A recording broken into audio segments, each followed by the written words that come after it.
Prescott Valley. Bob Tyser here, your Chief of Police. Good to be back again. It's August of 2023 for another edition of Chief's Chat. So, as we've been doing this for the last year, we've been introducing you to a lot of elements of the Prescott Valley Police Department. Today we're going to introduce you to two of Prescott Valley's finest, Corporal Kenny Cease and Officer Danny McKinney from the Patrol Division. Now, Patrol is what we call the backbone of law enforcement. It's the largest segment of the organization and really the most important. It's the organization where when 911 is called, you're going to get one of these two gentlemen or one of their colleagues there coming to help you. So welcome, guys. Good to have you here. Thank you, Chief. It's good to be here. You bet. Thank you, sir. You bet. So why don't we start off with you, Kenny, for just a minute and tell us a little bit about how you found your way to being a patrol officer, now corporal here on the police department, in patrol. Yes, sir. I applied with the department back in 2016. In that time, I've had many different experiences and different jobs I've had within the organization. I've been able to work different investigations. I've been a part of different units within the department. Currently, I serve on our backside swing shift squad as a corporal for the squad. And it's a lot of fun. Really enjoy it. That's good. Good to have you here. We're glad you're here working those night shifts, evening shifts, Yeah. right? Yes, sir. While people are coming home from work, you're out there patrolling the streets. We appreciate that. Thank you, sir. So, Danny, Officer McKinney, tell us a little bit about yourself and how you ended up here in Prescott Valley. Well, sir, I'm a transplant from California. Okay. I came to the department with some law enforcement experience. I was in the military, the Marine Corps. I had gone to college, started my own business, but still really had that desire to serve, and I wanted to be an integral part of the community. With the way politics are, whichever side of the spectrum you fall on, I wanted something that mirrored my moral compass more. And finding this community through a family member that moved here enabled me to experience it as a whole. And I was fortunate enough to do that during a time the department was hiring, and was fortunate enough to get on. Well, welcome. We're glad you're here. Let's talk a little bit about a day in the life of a Prescott Valley police officer. Who wants to start? Tell me about you. You got all this stuff on. You come to work. It takes a little while, and then work 10-hour shifts. Tell us a little bit about that. Yeah, so I don't think there is a typical day. It just seems to be a roller coaster at times. You don't know what you're going to get. We work 10-hour shifts, 4 days a week. We respond to a variety of calls. Anything from citizens needing our assistance from check welfares, public assist in some form, domestic violence calls, or other form of disorderly persons calls. So a typical day, I'd say, would be you're going to start your shift off in brief on ongoing crime in the community, brief on community events coming up, and from there you're going to go hit the streets and start on the road and answer calls for service, conduct proactive law enforcement, and be present in the community. All right, very good. Danny, what do you do? I think you said it best. There's no typical day on this job. There really is not. As much of a roller coaster as the day can be in this job field, I try to regiment everything outside of it as much as I can. In going to the gym and stretching well before work, showering and getting cleaned up so I'm presentable, getting my uniform on. It's all kind of a process that slowly ebbs into going into briefing, and then in briefing you have that moment with your peers where you are kind of going over what the trends in the city are, and then you get to hit the street, kind of buckle up, and you have to be prepared for anything. We answer calls, anything from like non-law enforcement calls. I mean, calls that don't necessarily require law enforcement, but people are looking to us for help, for resources, and for answers. And we go and we provide as much as we can, and then all the way to the most exigent of emergent calls. So it can be wild. And we're fortunate enough in this department to have the support from our command staff and the staffing to still be proactive. I think the last time I read, Prescott Valley was the 5th safest city in Arizona. I know that's something that I am absolutely proud of. Going out and being proactive on the street, stopping crime before it happens, or interdicting drugs or narcotics before that overdose happens or before that sale happens, so you can stop the community from being impacted, and people necessarily needing to call 911 versus us getting involved prior to that. No, that's awesome. Well, we appreciate the proactivity for sure, and we're very proud of that in our community being one of the safest communities in Arizona. We are striving to be the safest city, safest town in Arizona, but we're right up there with many other great communities in this state. So let's talk a little bit about community relations. As a police officer, you can't do it all yourself, right? You can't just go out there and just keep the whole community safe all by yourself, right? How do we work? How does patrol work with the community to keep folks safe? I think we have a relatively healthy relationship, not only with the community, but everything that supports that, be it city resources like Parks and Rec or streets. But we also have a very healthy relationship with fire and medical personnel, as well as like Spectrum and Taros mental health resources that we utilize almost on a daily basis, which gives us kind of a wider foundation to serve the public. And it's nice because we may not always have the answer, but being able to reach out to these very specific groups gives us more tools in our tool belt to utilize, which is extremely nice to have. A lot of partnerships you described there, and you touched on mental health, so that's important because a police officer has to be able to know how to do just about everything serving a community. But it's good to hear that we have resources that can help us help people, like mental health providers, so that's awesome. Thanks for bringing that up. Kenny, tell us a little bit about how the community can work with the police department. I mean, what are we looking for from the community as far as maybe contacting us? When should they call us? When should they not? I'd Tell us say a little bit about that. building that relationship with the community to allow them to feel comfortable reaching out to us.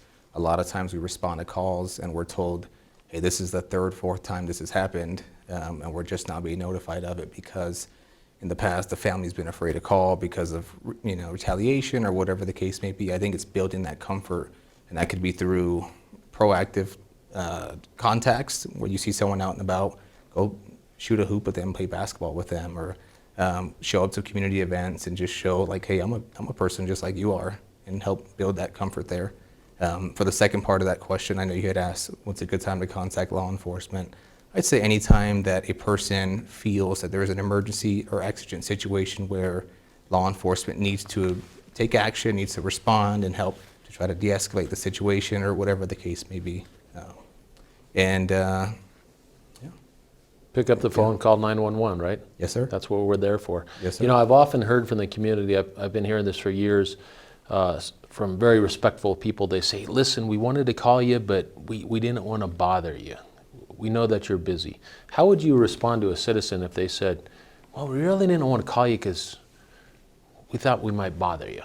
You're too busy. What would you tell that person? I'd say that's what we're here for. We signed up to this. We're signed up to do this. We're here to protect and serve. And each squad only has a certain amount of bodies, and so we do our best to respond to in-progress calls. So I'd say even if if it's a little delayed or whatever the case may be, it's still worth reporting and have it at least documented. So even if it's not reported or noted in that exact moment, 20, 30 minutes later, you'll receive a phone call if that's the case, and we could still document it and go about it that way. So I'd say that there is no burden on our end at all. Feel free to contact us, regardless if you feel it's, taking time away from us or whatnot. That's what we're here for. That's what we signed up for. That's great. So Corporal C's really put that out there. If there's something that you need to call the police department for, you're worried about something's that's unsafe, emergency, or even questions, give us a call, and that's what we're here for. It's no bother, as you said, no burden. So let's talk about some of the equipment that you have on, and there's one piece of equipment on here. You got a lot of stuff that you have there. We don't have time to talk about all of it, but let's talk about one key piece of equipment that you have in you have on your bodies right here. I almost slipped and said camera. That's what I was going to say. Body-worn cameras. Yes, sir. We just had those about a year now. Tell the public a little bit about what that's all about. Body-worn cameras. They have been a wonderful resource, a great tool for, and I can only speak for patrol officers, but for us to recount what happened on the street. They aid, I think, in public transparency as well. We don't have anything to hide. One of the things I love doing on scene is just explaining to people what's going on and why it's going on. And I think the body-worn camera and having that ability to release that information to the public when it's necessary is an integral tool to strengthening the relationship that already exists.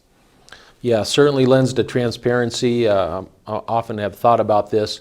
Law enforcement, especially in today's age with the body-worn cameras systems that we use, I can't think of a more transparent profession than law enforcement nowadays. Community interactions are taped, they're recorded for a lot of reasons as you described. So have you found it to be pretty successful for evidence collection, for prosecution in court? Has that come about? I would say very heavily. Yeah. There's so much happening on a scene, especially a litigious situation or say a felony arrest, where there are so many nuances and variables going on. It's extremely hard in the moment to capture everything as a person because, like my partner said, we're just people. We're very attuned to what's going on and we're trained to get everything, but we're not perfect. And for evidentiary reasons, the body camera makes things very clear in court proceedings, which lends aid to us and to prosecution. It helps out the victims. Yes, 100%. Yes, that's what we're all about, taking care of the community. We appreciate the residents here in this community who have supported this department through the tax dollars and our town council that supported this body-worn camera because it's not a inexpensive piece of equipment. So thank you to our community and our council for that. Let's talk a little bit as we start wrapping up here about any safety tips you may have for the community around a couple things. Like let's talk about home security, vehicle security, and traffic safety. Can we close on those three things that we can put some information out to our public to help them, help our community, and help us so we can keep them safe? Let's talk about Absolutely, that. Chief. I think we can touch on those.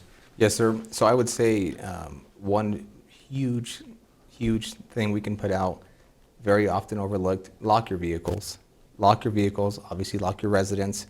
A lot of calls we respond to are not broken windows or not, hey, someone forced entry into my vehicle. It's someone just checking door handles in the middle of the night, checking to see what of value is in the vehicle, snatch and grab, and they go.